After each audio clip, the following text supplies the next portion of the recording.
So the presentation this afternoon, it's all about the benefits of learning in and about nature. And over the last year, I've been tasked in my role at the Wildlife Trust at looking at all the most up-to-date research that's out there as to why we feel getting your children out into nature, learning with nature and improving and greening your school grounds are really, really huge benefits. And I'm hoping that through this presentation, it will deepen your understanding of that. And I'm hoping to give you some backed up evidence that really does make sure that when you are asked about why you might want to take your learning outdoors, you can come back with some really good reasons as to why it's so good for the children that you teach. So I shall go and hopefully share my screen in just a moment, and then we'll get cracking. Right, this is the tricky bit. If Sue can give me a thumbs up or just tell me, because I probably won't be able to see her any longer, if you can see my screen now. Is it sharing, Sue? Yeah, okay, that's a good thing to start off with. Okay, I'll make my mouse go onto the right bit of the screen now. It's the trickiest part of this. Come over. Got so many screen setups that I can share this efficiently. That's then when it decides it's not going to, I have to go out of that one, into that one. Aha, right, here we go. Okay, so we're just going to start with a short video which kind of explains who we are as a Wildlife Trust, what our mission is and what our aims are, so that you can have a bit of understanding about where our education team is coming from too. Surrey Wildlife Trust has been protecting wildlife in England's most wooded county for decades, and we continue to champion nature with the same passion and dedication as our founders. Our supportive members and committed volunteers have been a fundamental part of our journey, and we've been inspiring people of all ages to love wildlife for years. From conservation and land management to education and research, everything we do aims to create a thriving natural landscape. In fact, all of our work is aimed at creating connections for wildlife and linking their habitats. Surrey has stunning, nationally important countryside and some of the most diverse wildlife in the country. But nature is in trouble. 1/3 of our species are already extinct or in decline. Roads and other developments form barriers between natural spaces, so wildlife is being confined to small, fragmented areas. To combat this, we're helping to create a nature recovery network so that wildlife communities can be more connected and move freely around the countryside. The reserves we care for are safe havens for wildlife, but they only represent 5% of the land in Surrey. So we're working with partners to share our knowledge and skills to help create a more connected landscape. Our volunteer-led river search teams assess and restore stretches of river to help nature thrive. Our hedgerow heroes help monitor, restore, and protect the hedgerows that provide living green corridors between different habitats. As a conservation organisation, science is at the heart of everything we do. Our ecology services and planning teams help businesses and new developments reduce their impact on wildlife. Our mission is clear. Surrey Wildlife Trust is committed to restoring nature across the county and inspiring people to value and take action for wildlife. You can play a part too. If you have a garden, it can become part of a wider network, linking urban green spaces with nature reserves and the countryside. Put up a bird box, grow wildlife-friendly shrubs, and plant flowers for bees. You can also support us by volunteering, joining as a member, making a donation, or offering your corporate support. There's still a lot to do, but together we can protect wildlife in Surrey for generations to come.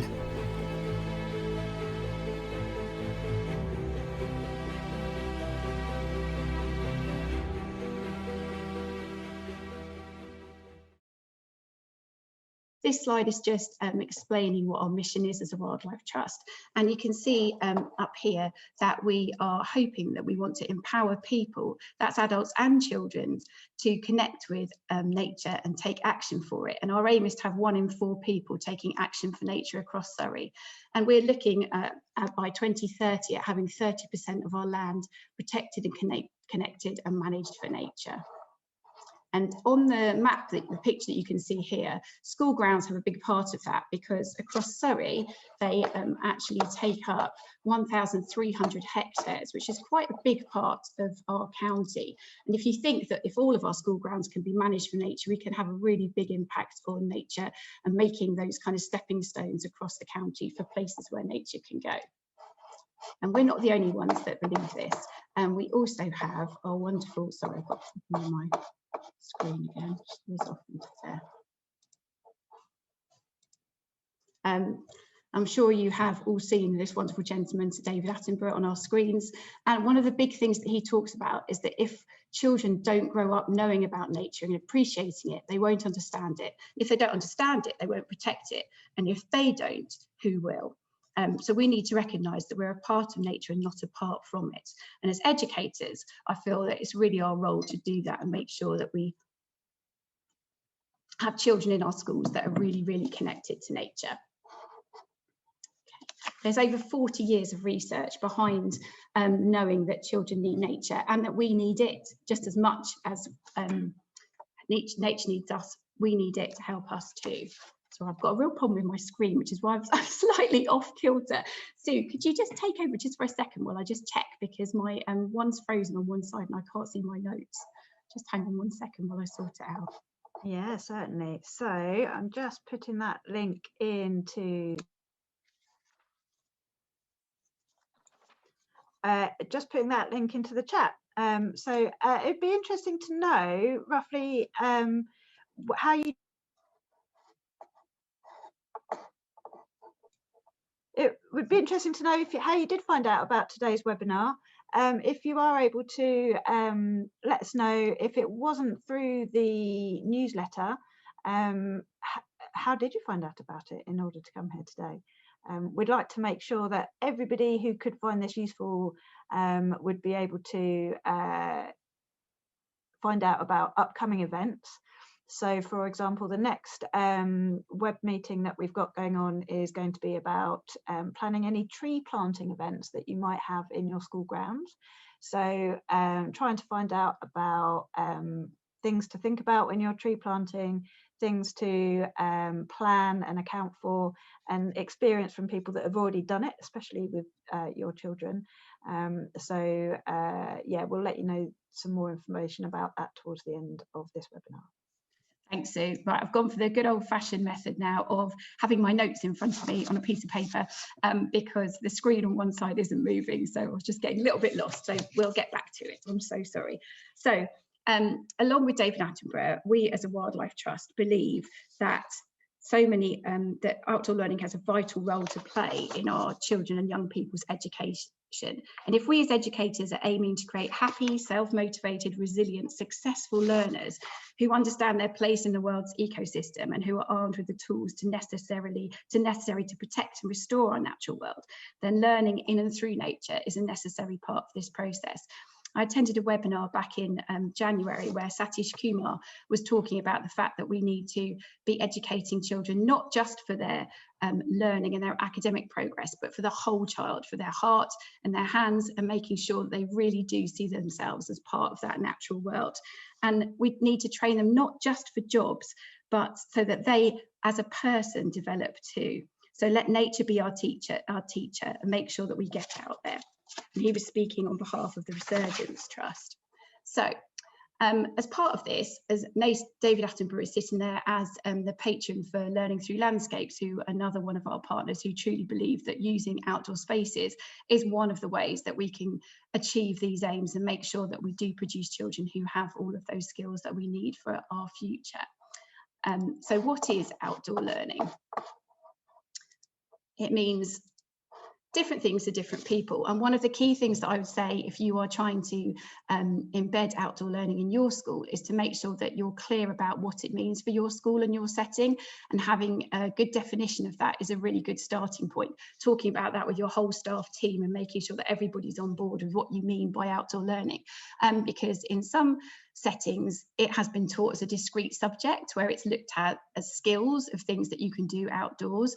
But actually, we believe that it should be much more of thing that is woven through the whole curriculum, and that things can be taught through outdoor learning. And there are different ways that you could do that. So I quite like this definition.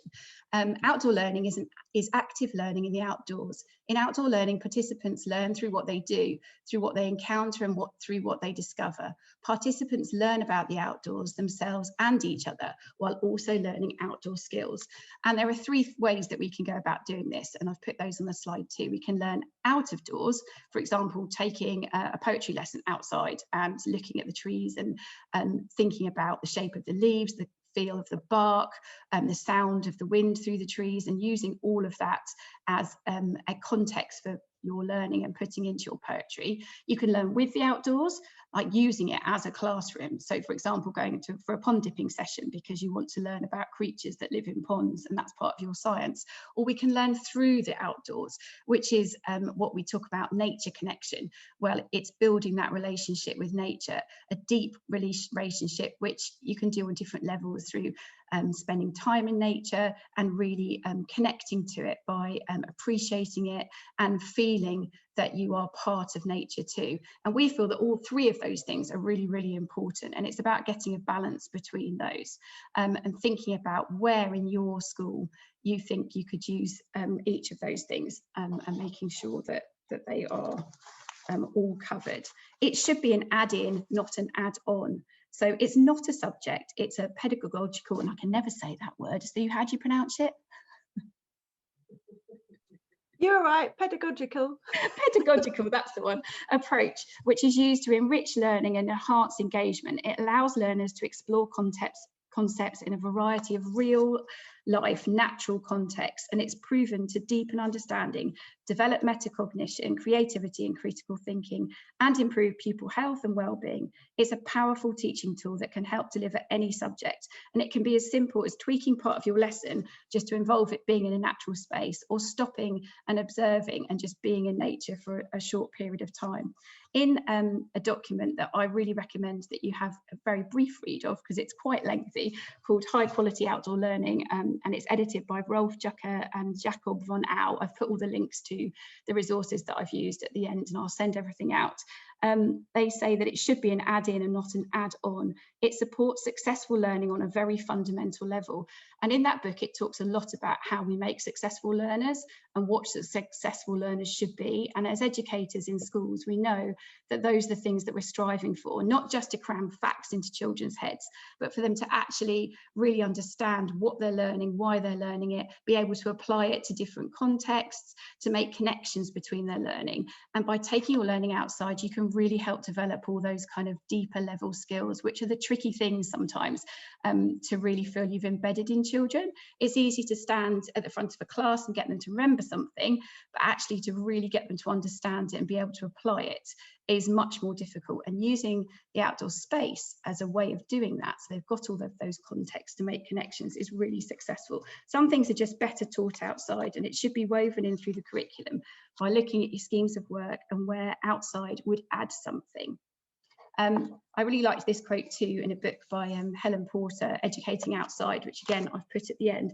She just said, all outdoor learning is thinking about the best place to learn and finding opportunities for this to be outside. Ask yourself, where is the best place to learn? So if you're you're studying habitats in science, is it going to be more of a benefit to go outside and seeing and experiencing those real habitats and the creatures that live within them, or looking at books or researching on the internet? So it's a bit of a no-brainer. We know that it would be much better for children to be outside and experience it. There's definitely a time and a place for inside work, and we're not trying to advocate that you should do everything outside, but it's about looking at what you're already delivering and thinking about where could I add something by being outside. And it just allows children to work in different and more active and practical ways, where their brain activity can be enhanced by being active, being physical, being in the fresh air. And the type of learning that takes place outdoors, research findings and teacher observations suggest that it's more relevant and memorable, and it really helps deepen those learning experiences, which I'm sure if you have school improvement plans and strategies for developing your school, all of those deeper thinking things will be on those, and this is a way that you can really move those on, so you can link it to your school improvement plan, and that's another very important thing that I would get you to do. Okay.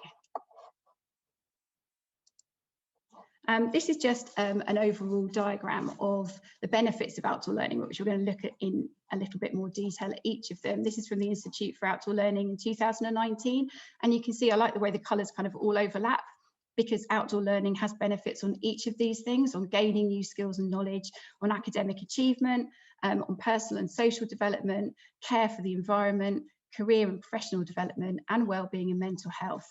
And you can't really pick one that you're going to work on each time you take a class outside. It's going to be a combination of those things, and how they mesh together is actually the beauty of the strengths of the benefits of outdoor learning too. So I just thought I'd bullet point all the different benefits, and then we're going to look at these and what the evidence is that proves that outdoor learning does actually have a positive impact on each of them. So it is proven to improve mental and physical health, well-being, engagement in learning, academic attainment, behaviour and attitudes to learning, cognitive skills, resilience, self-esteem and social skills, personal development, and pro-environmental behaviours and community connections. So if it can do all of those things, why wouldn't you go outside and do it just sometimes, if you can make sure that you're having that impact? There's mounting evidence to indicate that real-world learning outside the classroom contributes to unlocking the full potential of learners. And that's what we as educators are about, is about helping children achieve their potential. So if by going outside and taking some of your lessons or doing some nature connection and spending time in nature can help you do that, then it's a win-win. Okay. And it's partly because learning in and with nature takes place in real, outside, often unpredictable situations, which require the learners to have quick comprehension, be able to react to things. They need to have dialogue among each other and reflect and think of solutions to problems while they're outside. That makes it such a good place for learning, because all of those things naturally happen without you having to do anything or even facilitate them. They just do when you're outside. Children have to talk to each other. They need to react to the weather. It's like a common, if everyone's outside and it's freezing and it's raining, everyone has that experience, everyone's got to deal with it. And so that kind of social connection happens just naturally and organically when you're outside. So if we can have children that are resilient and can cope with all those changing situations, then we're going to be able to produce children at the end who are ready to face the challenges of the 21st century, because we do live in a really unpredictable, shifting sand, it feels like, time. And those are the kinds of people that are going to do best and be happiest in the world around us, that can cope with those challenges and cope with things shifting around. Okay, so first key benefit is that outdoor learning is proven to improve mental and physical health and well-being. The things that I'm talking about with this have found evidence from several reports that I've put on the slide here, and I'll send you links to as well. So there's evidence from the Growing Amongst Trees report, which was published in February 2021, the Natural Connections Project, which was the DEFRA and Plymouth University joint venture in 2012-16. Children Nature Network has got lots and lots of evidence on it. You can go in their research pages that come up, which are really, really helpful too. The Nature Nurtures Children report, and also a key piece of research called Some Impacts on Health and Wellbeing from School-Based Learning in 2022, all point to evidence as to why outdoor learning has such good benefits for mental and physical health. So there was a literature review of over 35 papers in 2018 by Tillman and et al., which found that time in nature influences mental health positively, with over half of the findings. So there was 100 studies they looked at, and over 53 of them confirmed statistically significant positive benefits of time in nature. So not only did they surmise that it could be beneficial, but actually when they tested it statistically, it had a positive result. So as well as that, a wellbeing study showed that a 20% increase in attitude to learning happened with the children who went outside for some of their lessons, whereas a group that they had two kind of study groups going, one who received regular outdoor learning lessons and one that didn't, and actually the attitude to learning and well-being of that group declined by 3% over the same period. The children who were going out, it increased by 20%. The children who weren't, it actually went down. So that's quite a big claim, that if you can make that big an increase just by taking some of your lessons outside, it's well worth doing. The study by Arison and Clark that I've cited at the bottom there, their conclusion stated that the positive results from the study suggested that integrating outdoor learning in the school curriculum represents an efficient and way to promote positive health and well-being for all children attending school, and that nature is a resource that can offer physical and mental space for children and young people to explore and develop, but that its potential isn't always being utilised. So it's really, really good for the physical. Obviously, when children are outside, they've got to cope with uneven ground, they're moving around a lot more, they're just by the nature of being in a bigger space able to be more physical, and some of the activities that you might plan for them in their nature are going to be more physical too, and that's a really, really good thing for developing children's physical health too.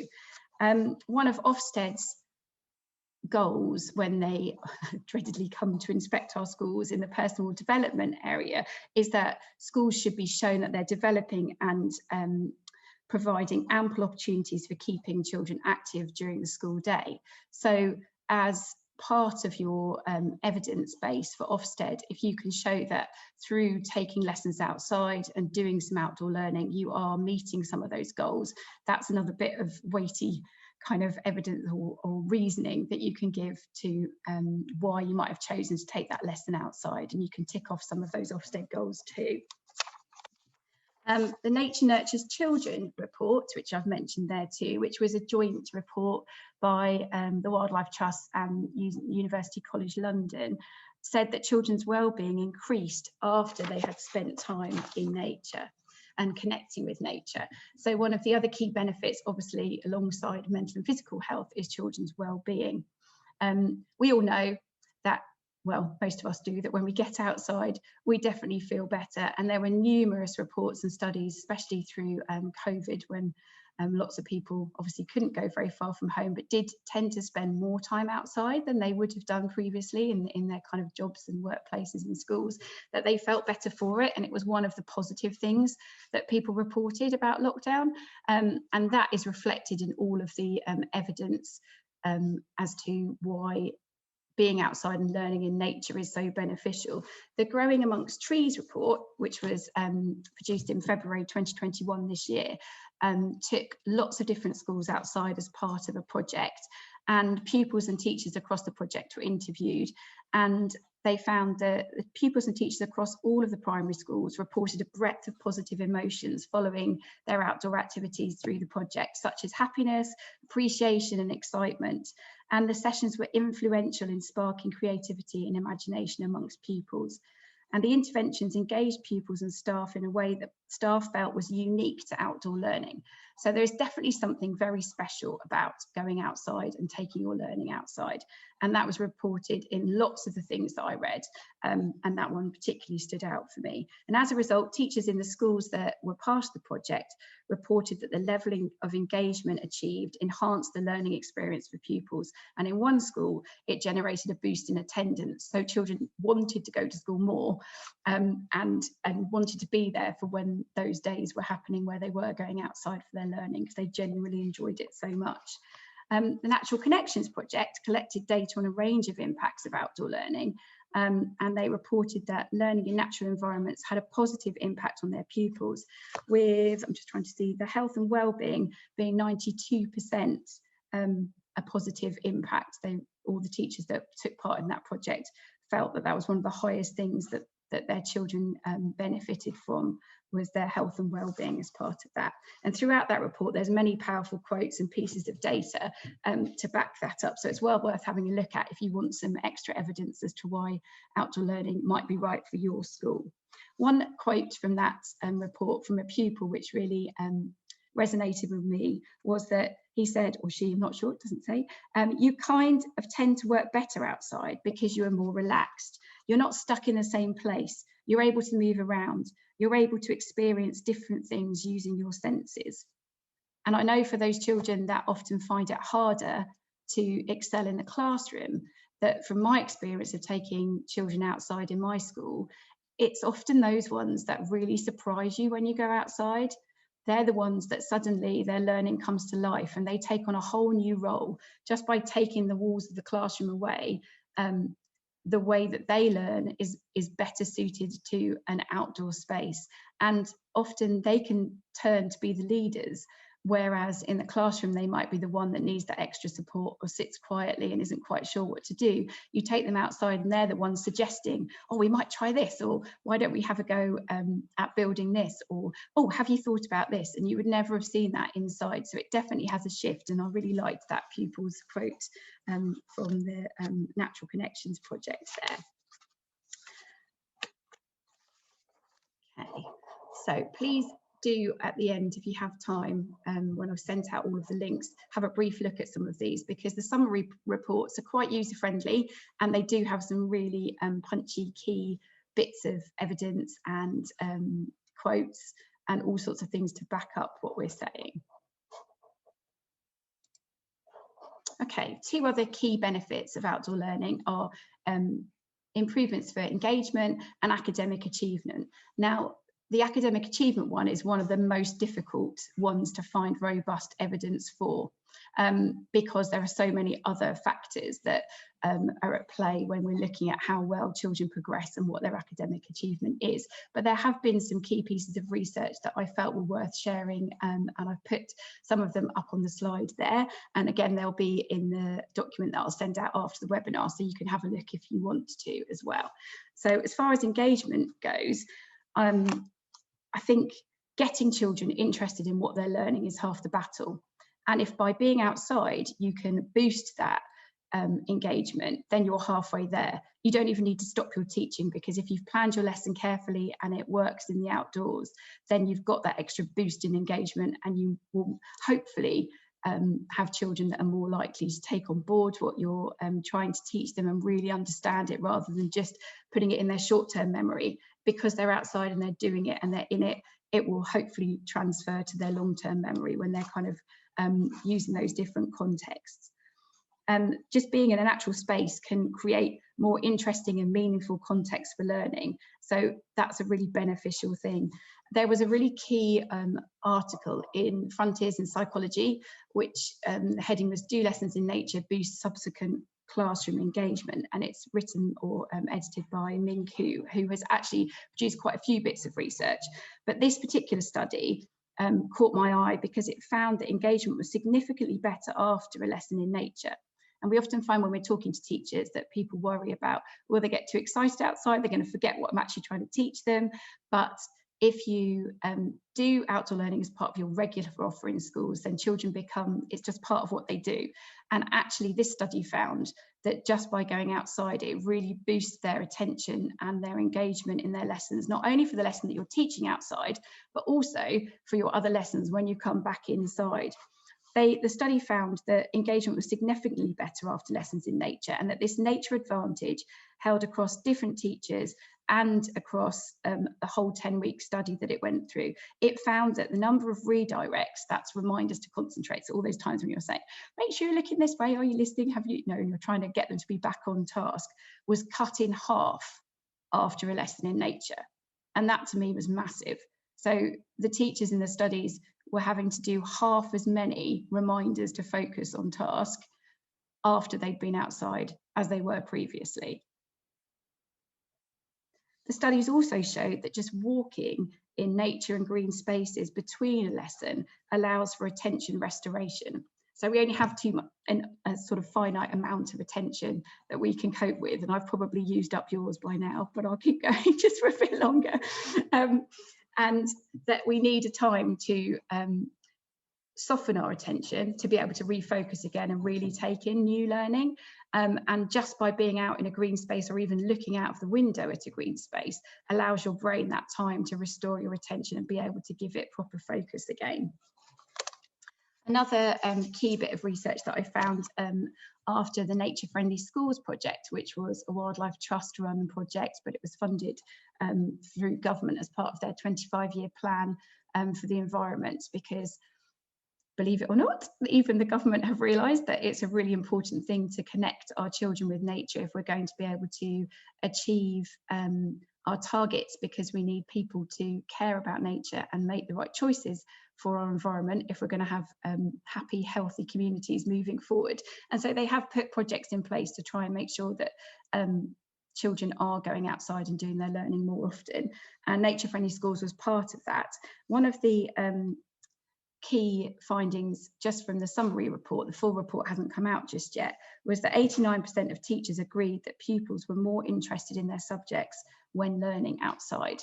So they were truly engaged when they were outside. And that project involved over 190 schools. So it's quite a lot of people that they interviewed. Okay, on to academic achievement and what the evidence is for that. That's probably the hardest to find scientifically robust evidence for, but there is some. So one key piece was a study by Harvey, Rankin and Jensen in 2017, where they looked at, again, two cohorts of children, one who had lessons outside and one who didn't. And they found with the group of children who had been part of the outdoor learning project for 2 hours a week, that they gained an average of 6 months for mental arithmetic, 2 months for general maths, and a significant increase across their value-added data. And that was in comparison to the children who hadn't been outside. It was also really noteworthy that it was the middle and the lower ability portion of students where the most gains took place, and they're often the ones that are the hardest to find the right interventions to get them to make the progress that you want them to. So those middle and just below students are the ones that really gained from being outside, and that outdoor learning could really have a role to play in them fulfilling their potential. And interestingly, going back to what I was saying about the fact that even just walking in green space and being outside can make a difference, if you work hard to green your school grounds and make them a really inspiring, lovely place for children to spend time in, it can have a huge boost to the children's overall academic achievement too. There's been a couple of studies recently into looking at what impact that can have. And the highlights of these that were basically that greener schools have higher test scores, even after you take income into account. So looking at socioeconomic status can have a big impact on often children's academic attainment. But even taking that into account, the greener schools had better progress for their children. That planting trees and greenery within 250 metres of the school may boost test scores the most. So if you're thinking about adding some hedgerows and wildflower meadows or small orchard trees to your school site, put them within 250 metres of your classrooms, and you might just boost your academic progress for your students too. Obviously, they've got to be in the right place for the wildlife and the children too, but that's why our education and engagement team are here to help you. If you're a wilder school, then come out and give you lots of advice on where to put all of those things. There were further studies that showed that school greening could reduce stress, and by reducing stress, you can boost academic achievement too. So QO again in 2015 and a study by Chawler in 2015 showed that those things were really, really important, and that when stress levels come down, obviously academic progress can happen. We all know as teachers that children learn best when they're happy and they're calm and they're ready for learning. So if by going outside we can get them to that headspace, then when we do need to do some teaching and learning about something super important, of which all of it is, they are more likely to be able to take that on board and really achieve and get to their potential. Another really good publication that's worth having a look at is the Scottish Government report, the educational outcomes of learning for sustainability too. Having read through all of that, there was a really clear theme emerging from all the work that they did in the studies that outdoor learning does have a positive impact on learning. In particular, there's increasingly strong evidence that experience in nature can boost academic learning, including in subject areas unrelated to the outdoor context. So again, it doesn't just have to be the science lesson that you're teaching outside that it has a positive impact on. It could well have a positive impact on other lessons when you come inside too. Further, the benefits of time spent outdoors in terms of health and well-being, stress reduction, improved mental health and confidence. Oh, I'm turning my page. Young people were all reported, all of which are known to support academic attainment. So just through each of the other benefits, you're going to boost your academic performance too. Okay. Oh, this is an interesting one. I don't think if I put it on here, but there was a huge study in Denmark of over 1 million children that found that children who grew up around the lowest levels of greenery had a 30% higher risk of neurotic or stress-related disorders, even after researchers adjusted for effects of socio-economic status. So again, reducing those stress levels by having green surroundings is a really good thing to do.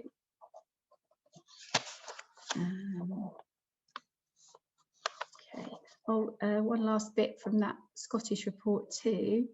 Found that schools who'd committed to learning for sustainability, which includes all types of outdoor learning, and where possible capitalised on their learning opportunities, found enhanced learning, motivation and readiness to learn amongst pupils.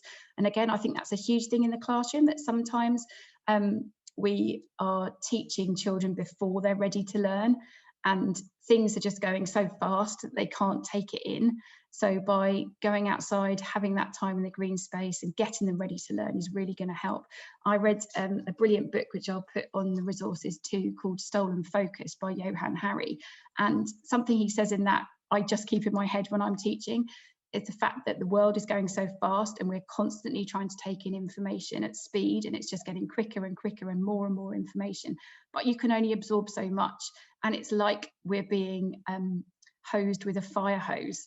And all the water is hitting and most of it is just going off and only a little bit is going in. And sometimes I feel that's what we're doing to children when we're trying to get so much across to them and actually they're not ready to learn. And so by kind of calming it down and making sure that we make time for being outside too, or doing our lessons outside, we can help address some of that problem too. Okay, where are we up to? Okay, 2 more really important benefits of behaviour attitude and attitudes to learning and cognitive skills. This quote from the Natural Connections Project, I think I've already spoken to you about it, that you tend to work better outside because you're more relaxed, you're not stuck in the same place, you can move around and you can experience different things using all your senses. And because of that, behaviour is seen to improve. The Nature Friendly Schools report again reported that 84% of the teachers who took part in the project agreed that behaviour in pupils had improved. And Dr. Min Kuo, as one of her conclusions in the study that I mentioned on does nature help with classroom engagement, said that children actually pay better attention in class after an outdoor lesson. You don't have to stop teaching, you still get that bump in attention. So I think it's one of the things that, again, some teachers are worried about, that it's going to be more difficult to get children to behave when they're outside. But actually, the more you do it and the more your children see outdoor learning as just a regular part of their school offer, the better their behaviour becomes, because they know what to expect, they enjoy it, so they want to be part of it.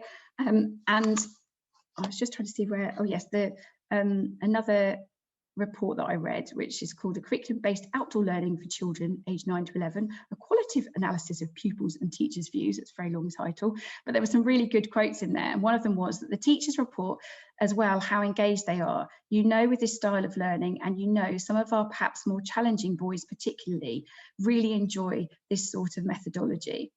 And from a teacher's perspective, improved behaviour and engagement with learning was displayed by the children, especially those with additional learning needs and behavioural difficulties. One head teacher reported that we do have children that have challenging behaviour, but we find they are far more engaged outdoors than indoors. And that across that report, they found that improved behaviour was voiced by all schools, particularly with regards to follow-up work. So when you've done something outside and you might be just doing part of your lesson to inspire the learning, and then you're coming back inside to do the written part, whatever it might be, the quality of that work went up too.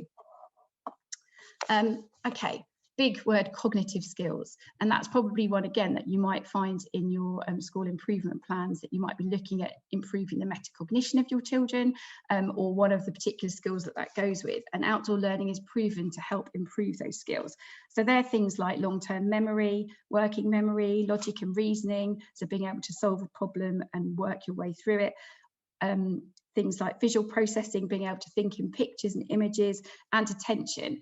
And for some children, that is a really difficult thing, to have sustained attention, or to be able to concentrate on two things at once, or being able to remember something whilst doing something else. And outdoor learning is proven to be really good for developing all of those skills. Again, it's about slowing things down and relieving the pressure. In the Scottish Government 2020 report, The Educational Outcomes of Learning for Sustainability, the review was conducted by the University of Edinburgh. And again, it just came out with this clear theme that there was a really positive impact on learning. And there's particular strong evidence that learning in nature can boost learning in all areas, and benefits of time outdoors in terms of health and well-being and stress reduction are really important too. Okay. What else was I going to say about that? I think it's also the cognitive skills as well, about critical thinking and making sure that we have children who don't just regurgitate what we've taught them. They actually think about things and be able to make up their own minds and problem solve. It's really, really beneficial for all those things too.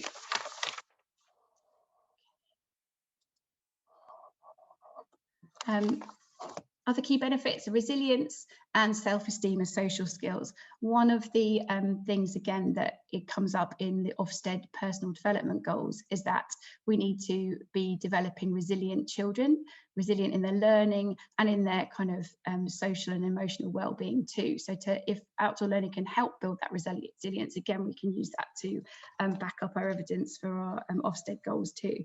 And the Nature Friendly Schools report reported that 90% of teachers agreed that pupils had developed coping strategies and resilience through outdoor learning. And that there was the report that I've got up on the slide there, the Nature Nurtures Children report, found that after outdoor learning activities and activities in nature, 84% of children felt they were capable of doing new things when they tried. So we're often in school talking about developing children's growth mindsets, and then believing that they can do something new, or that they aren't in this fixed mindset where they're not going to get any better at something. They can do that, and it really helps to get children to believe that. As far as self-esteem and social skills go, the Natural Connections Project collected data on a range of impacts of outdoor learning, and they reported that children's enjoyment of lessons went up 95%, and the social skills 93%. Being outside helps us connect with nature, so we can have that relationship with us, but also with others, with our teachers and with our peers. And it often involves pulling together as a team. It's a real leveler when you're all trying to work together to solve a problem outside. And as I said before, it's raining. So if you have relationship problems with your class, get them outside. Collaboratively learning, it can really, really help. And often if you've got that class where they just seem to fall out all the time, then giving them a task outside that they've got to work together on can make a huge difference. There was a study by Dowdell in 2011 which proved that, and was looking at exactly those interrelationships. Again, the Nature Nurtures Children report, 81% agreed that the children have better relationships with their teachers, and 79% reported better relationships with their classmates through doing outdoor learning. We're almost at the last two. So last two that were on our list, personal development and pro-environmental behaviours. Now, obviously, the second one of those is really important to us as a Wildlife Trust, because as the video at the beginning of the presentation showed, we want to, across Surrey, have people as part of our communities who will take action for nature, who care about it, and who have a relationship with it. So if through doing outdoor learning, it can be proven that pro-environmental behaviours increase, which is people doing exactly those things, standing up and taking action and caring about nature, then that has to be a really important thing for us to foster. And we feel that by working with schools to help increase the amount of outdoor learning that you're doing and increase the children's nature connection, then obviously that's part of the journey on making sure that that happens. So what is the evidence for that? So the Scottish Government report, the Learning for Sustainability review, said that outdoor learning has long-standing claims to impact on personal development, and this is increasingly supported by lots of literature about the role of learner engagement. Where's the bit about? Oh, I've lost a little piece, sorry. Must be on the next page, I'm so sorry. I thought it was going to be that one. So there's substantial evidence from observational and intervention studies that indicates overall time spent in nature is associated with increased perceived value for and connection to nature, and then pro-environmental behaviours. But it's really important that children have that true relationship and nature connection if they're going to develop those pro-environmental behaviours. Just spending time in nature isn't enough, and we'll talk a little bit more about that on the next slide. Oh, sorry, someone's just pinged. Oh, no, 10 minutes, thanks, Em. Just got my timing reminder. That's well worth a read, that study there, the time spent in nature one. It's really interesting. Okay, seeing as we haven't got long left, I'm going to go on. So just reflecting on what I was just saying there about the importance of nature connection, the University of Derby have produced this booklet on developing nature connection, and they talk about there being 5 pathways to doing that. So through emotion, through tuning into emotional bond with nature, or reflecting on positive feelings that nature can inspire, but just by being outside, how does it make you feel? What do you think or feel when you see a beautiful sunshine floating, shining through the leaves of the trees? What makes you smile? Is it when you see a rainbow? Just connecting with how it makes you feel. Noticing beauty, so connecting with nature through lots of different mediums. It might be music, it might just be looking, it might be drawing a picture or a painting when you're outside in nature too. Through your senses, so actively engaging with nature, so listening to bird song or smelling the flowers or the freshly cut grass, and all of these things help to make this deep connection, which then once children or people have got that nature connection, are much more likely to really care about nature. It's not just about being outside in it, you've got to connect with it too. And then we've got compassion, so looking after nature as you would yourself. So we want children and adults and the whole school communities to feel that they want to take that action and they really care about it. And then there is meaning as well. So those 5 pathways are things that you can sort of look at in your teaching and think, how can I just do a little bit of that, make sure that I'm really connecting my children to nature and not just spending time outside in it. Okay, so lots and lots of reasons why outdoor learning and connecting with nature is going to be good for your children's all-round development and academic achievement and everything that you're sort of looking for as educators. But it's not just us that's saying it. There are lots of different people advocating for more outdoor learning and more greening of school grounds. The Salzburg Statement was produced in September, and this is kind of a big conglomerate of lots of different organisations and people that have looked into this, and their findings were that we strongly recommend greening school grounds and outdoor learning should both be implemented, resourced and expanded for the following 5 key reasons.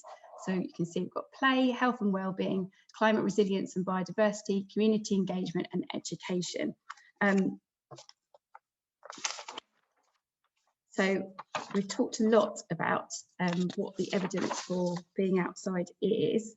So the ability to play and learn and grow on school grounds allows children and young people to be connected to nature and in turn protect it and its inhabitants, which is essential for actions to mitigate climate change. That's our climate resilience and biodiversity one there. Again, we've got the educational benefits, which we've talked a lot about. We've got the health and well-being benefits. The community engagement one is interesting, and one that I think is really relevant to schools, that we need to work with whole school communities and beyond our school communities too, and try and make links with our community groups and people beyond our school gates as well. Okay, so top tips for success.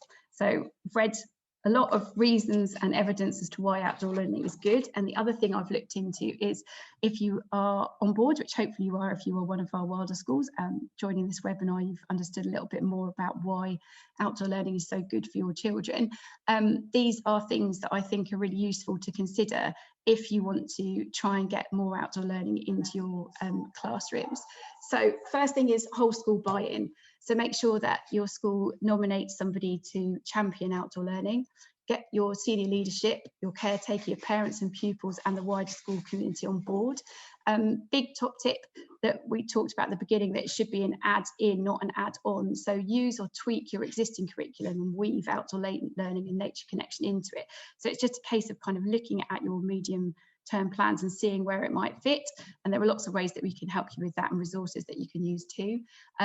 Looking at the school improvement plans or development targets and see where outdoor learning can enhance those.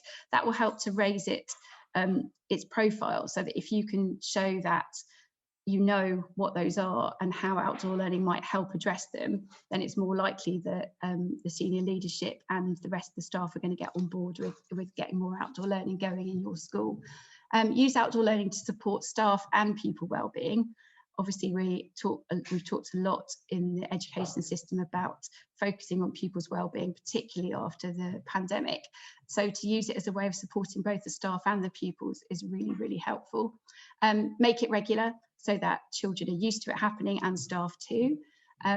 Use outdoor learning to support and provide evidence for Ofsted personal development goals. Use partners to support your implementation, like Surrey Wildlife Trust through our Wilder Schools programme or any of our courses and resources that we've got on our website. Other partners too, like Surrey Outdoor Learning and Development and WWF Learning Through Landscapes, RHS. Make use of the resources that are out there and take part in any of their professional development. And if you can get your whole staff involved in CPD, even better. Join our Wildlife Trust Nature Network, which hopefully most of you have, because Sue mentioned about the newsletter earlier today, and that's how lots of you have known about the webinar too. Keep it simple and start slow is definitely a top tip. So just little things to start it off. Little steps still climb mountains. So even if it means that you take your class out for the Daily Mile every day, for example, or you just look at where in your timetable you can find 5 minutes to go outside and start that nature connection. So if they're doing something like the Daily Mile, just getting them to look at how many signs of autumn they can spot on their way round, or how many different types of sound they can hear as they're doing their Daily Mile, or just looking at where in your next half term's planning you're doing a subject where actually being outside brings something to it, and just start there and start small, and share and celebrate your successes. So when something has gone well, make sure that you tell the rest of your team about it. And if you want to look at some successes of outdoor learning and projects that we might have done, we'll share the links to our story maps too, so you can see the amazing work that some schools have already been doing with their school grounds and their outdoor learning.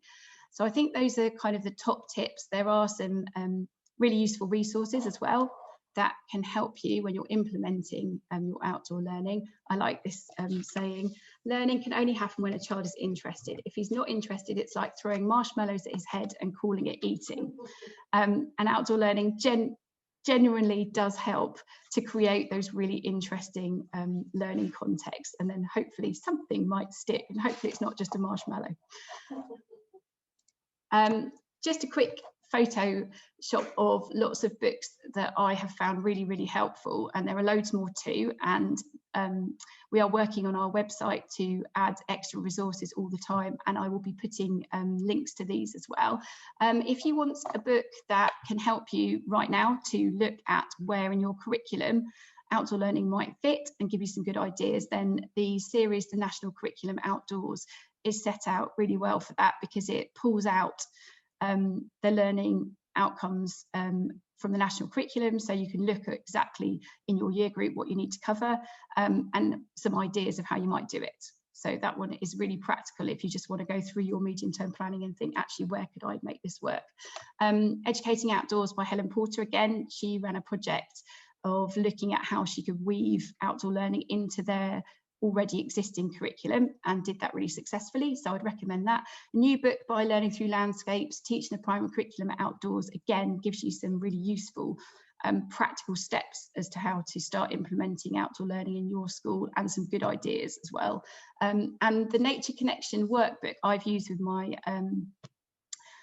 Wildlife Nature Club at school. It is an American book, so lots of the natural history isn't quite spot on for the UK, but there's some really good ideas of how you can start developing nature connection.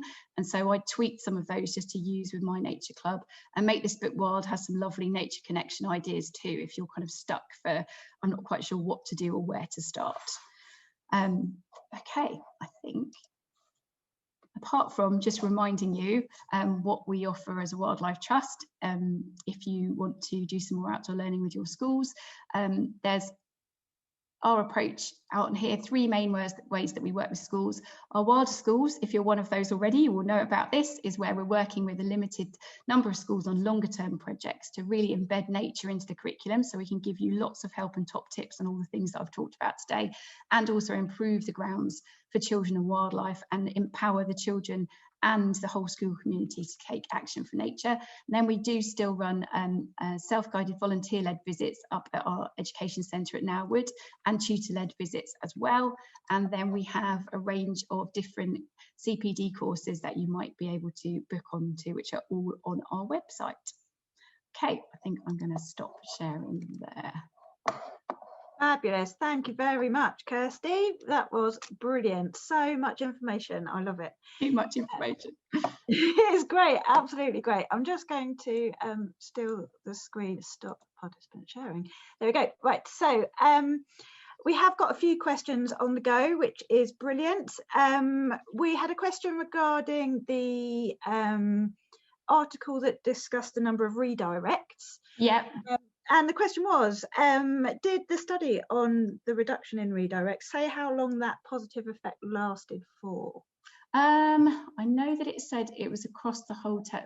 I don't know how, in minutes, I'm guessing you're asking, aren't you? Yeah. I don't know that it specified that, but I know where I will find out, and I can always send it through to you, because one of the books that I said on the slides, which is really, really useful to look at, which is the high quality outdoor learning one, has got, so it's only recently been published, and the authors of that have basically pulled together all the most robust research that they could find, and that study is in there.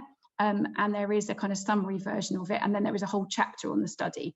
So that is where I would recommend that you have a look for that, and I will see if I can find out and get back to you. So I don't think it in a minute. So. Thank you very much. There is another question about any research that supports language development through outdoor learning, and I'm wondering whether Julie Johnson might also be able to jump in on this one. Feel free to unmute yourself, Julie. So, Kirsty, is there any language development based? It's definitely language development is mentioned in an awful lot of the studies and quite a lot of the literature reviews as well. I didn't pull out any specific data on that, but definitely looking at the nature, or what's it called, the network that has got all of the, hang on a sec, I will find it for you in a moment. What's it called? The nature, what's the Nature Nurtures? Yes, not that one. The Nature Connect. Oh, I'll find it in a second. Their website has got like basically a research section on it, and it's broken down into different sections, so you can look at language development specifically. So that's where I'd recommend having a look at that, and I will happily as well. Okay. Again, if you send me that question, I can happily have a look and get back to you on it too. Let me just fantastic. Julie. Right, there are the other thing that people might not, well, they may know, but there's a lady called Juliet Robertson who has a blog and Facebook called I'm a Teacher, Get Me Outside, and she covers a lot of different areas for how you can take mathematical things, literacy, science to an outdoor space, and it's definitely well worth. But there's also, for anyone who's working with early years, there's my book here, which can you see it there? So it's Developing Creativity and Curiosity Outdoors. And in this, I cover physical, storytelling, making and doing, and there's lots of other bits and pieces. So anyone wants, I'll make sure that Sue has a copy of it as well. So that's just a little plug. Sorry about that. And feel free to put a link in the chat, Julie, for that one. Sorry? Put a link in the chat. I will do, if I can find it. The website I was desperately trying to remember is the Children and Nature Network. That's their research directory is really, really thorough and worth having a look through if you want a particular thing about a particular theme. Cool. Another question is, do the studies about academic achievement include secondary school age children? Were there any that particularly useful to secondary schools? There aren't very many, to be honest, and I think the reason for that is that obviously, as we know from our work in schools as a wildlife trust, that actually trying to get outdoor learning into secondary schools is a really big issue, and there are not many that will take the plunge. So there is a very limited number of studies on that, and none of them were robust enough for me to feel like I wanted to include them today. So it's a shame, but no, not at the moment. It's something that's seriously lacking. And I know that from reading the high quality outdoor learning book that I was talking about, it mentions that a lot. And there's a lot of reference to it. So I think it will happen, but right at the moment, there is definitely a lack of evidence for that. And that was going to be my question, actually. It was kind of, what gaps in the research do you think there are that should be followed up? Because there might be people here with students on hand that are looking to do some research, or people looking to expand their sort of practice into the research area. What areas do you think should be followed up? I think there still is a big gap in that, because obviously, unfortunately, because I think education as a system should be more about the kind of holistic development of children too, and we're still really focused on kind of exam test driven academic achievement type results, but there is still a lack of evidence that's really robust for that.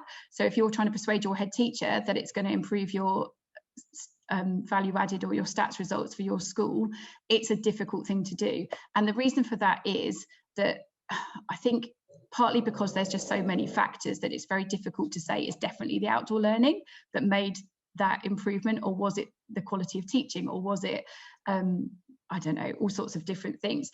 But that is definitely what a couple of the reviews have highlighted that as a problem. And I think there will be, again, I think there will be more research papers coming out in the very near future, which hopefully will have a bit more robust evidence for that. So I still think that is a gap. Cool, thank you very much. So the website that covered the benefits for language development, that was Children and Nature Network, wasn't it? Yes, yeah. Okay, brilliant. I will see if I can quickly find a link to put it in the chat. Otherwise, I will put it in my follow-up email. I was going to say, Sue, if you remind me of that question, if I find something before that email goes out, I can add it to that too. Definitely. Okay, so Lou, you put your hand up at one point. Was that to ask a question? No, actually, it was an applause, because I thought it was a fantastic summary. Thanks very much. I agree, and that brings us on very nicely, because we're at that time already, slight overrun, apologies for that. But yes, thank you very much, Kirsty, for going through all of that information and covering the really useful sources.